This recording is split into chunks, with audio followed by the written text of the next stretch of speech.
আসসালামু আলাইকুম। আজকে আমরা গাভী গরুর খাবার রেশন বানাবো। তো আমরা কি কি উপাদান দিয়ে খাবার রেশনটা বানাই আপনারা দেখুন। আমরা প্রথমে 10 কেজি নিয়েছি ধানের কুড়া, যেটা ধান বানার পরে আলাদা হয় ধান চাল থেকে, সেই কুড়াটা। তো আমরা 10 কেজি এখানে কুড়া নিলাম, ধানের কুড়া। এরপরে আমরা এর মধ্যে দেব ভুট্টা ভাঙা। তো আমাদের এখানে আমরা নিয়েছি 31 কেজি ভুট্টা ভাঙা। তো এই ভুট্টা ভাঙা আমাদের বস্তায় করে ফিশে নিয়ে এসেছিলাম। তো এখান থেকে মেপে সুন্দর করে 31 কেজি আমরা ভুট্টার ভাঙা নিয়ে নেব। ভুট্টাটা অনেক উপকারী। তো আমরা এখানে ভুট্টা ভাঙাটা নিয়ে সুন্দর করে এখানে এর উপরে বিছাই দেব, যেন সব জায়গায় ভালোভাবে মিশে। তো এটা আমরা এখন সুন্দর করে পাও দিয়ে মিশিয়ে নিচ্ছি। এর উপর দিয়ে একের পর এক স্তর করে দেব, যেন মিশানোর সময় আমাদের সুবিধা হয়। এই কারণে আমরা সুন্দর করে এর উপরে একের পর এক দিয়ে যাব উপাদান। তো এরপরে আমরা সরিষার খোল ভেঙে নিয়ে এসেছি মিল থেকে। এটা আমরা এর উপরে ছড়িয়ে দেব, যেন এগুলো মিশানোর সময় সবগুলো উপাদান সুন্দরভাবে মিক্সড হয়। তো দেখুন আমাদের সরিষার খোল আমরা খোলগুলো কিনে নিয়ে এসে মিল থেকে ভাঙিয়ে নিয়ে এসেছি পাউডার করে।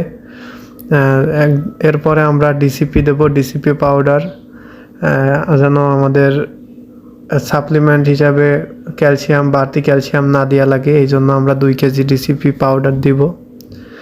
তো ডিসিপি পাউডারের উপকারিতা আপনারা সবাই জানেন, এটা ক্যালসিয়ামের অভাব পূরণ করে। তো আমরা সব জায়গা ভালো করে ছিটিয়ে দেব, যেন কোনো জায়গা বাদ না থাকে। আর সব খাবারের মধ্যে যেন এটা সমানভাবে উপাদানটা লেগে থাকে, এই জন্য আমরা সব জায়গায় ভালো করে সুন্দর করে ছিটিয়ে দিচ্ছি। তো ডিসিপি পাউডারের আসলে অনেক উপকারী। তো আমাদের 2 কেজি ডিসিপি পাউডার নিয়ে এসেছিলাম। ডিসিপি পাউডার দেওয়ার পর আয়োডিনযুক্ত আমরা লবণ, মোটা যে লবণটা আছে সেই লবণটা দিয়ে দেবো 2 কেজি। 100 কেজি খাবারের মধ্যে আমরা 2 কেজি আয়োডিনযুক্ত লবণ, মোটা লবণটা দিয়ে দিচ্ছি। তো সব জায়গায় সুন্দর করে ছিটিয়ে দিয়ে দেবো, যেন আমাদের সব জায়গায় লবণটা ভালোভাবে হয়। তো এই লবণটা অনেক উপকারী গরুর জন্য, গরু খুব ভালো খায়। এরপরে আমরা যেই গমের মোটা ভুসিটা আছে, 1 বস্তা গমের মোটা ভুসি দিব। এই ভুসিটা আসলে দুধের জন্য অনেক উপকারী। তো আমরা 35 কেজি বস্তা, 1 বস্তা গমের ভুসি এর মধ্যে মিশিয়ে দেব। এইটা ভুসিটাই আসলে মেন। তো এই কারণে আমরা ভুসিটা উপরে দিচ্ছি, যেন পাউডার এবং লবণ এর সঙ্গে ভালোভাবে মিশে যায়। তো দেখুন আমরা এইভাবে প্রথমে ছাড়াই দেব। এরপরে আমরা সুন্দর করে হাত দিয়ে সবগুলো উপাদান একসঙ্গে মিশিয়ে দেব, যেন সবগুলো একসঙ্গে ভালোভাবে মিশে যায়। খাবার দেওয়ার সময় যেন সবগুলো উপাদানই থাকে খাবারের মধ্যে। এই কারণেই মূলত আমাদের এই রেশনটা তৈরি করা। তো আমরা এখানে সুন্দর করে মিশিয়ে নেব, যেন নিচের কুড়া, ভুট্টা ভাঙা, ডিসিপি, খৈল সবগুলো খাবারের সঙ্গে মিশে থাকে, যেন আমাদের পরবর্তীতে আর মেশানো না লাগে। আমরা সবগুলো মেশানো হয়ে গেলে একটি বস্তায় বা ড্রামে মজুত করে রাখবো। ওখান থেকে নিয়ে প্রতিদিন আমাদের গরুকে খাওয়াতে পারবো। এজন্য ভালো করে মিশিয়ে নিতে হবে আগে। তো যতটা সম্ভব আমি ভালোভাবে মিশিয়ে নিচ্ছিলাম, যেন সবগুলো উপাদান একের পর এক মিশে যায়। তো এই খাবারটা আসলে অনেক পুষ্টিকর এবং গরু খায় অনেক ভালো। তো আমরা দেখেন কি সুন্দর করে মিশিয়ে নিয়ে এসেছি, সবগুলো খাবার এর মধ্যে আছে।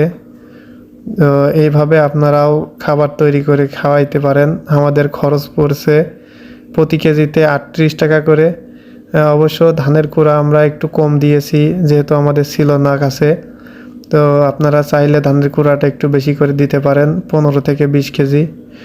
তো আমরা এখন সম্পূর্ণ কাজ শেষ, আমরা এখন বস্তা ভরে রাখছি, যেন এখান থেকে রেখে দিয়ে আমরা খাওয়াইতে পারি।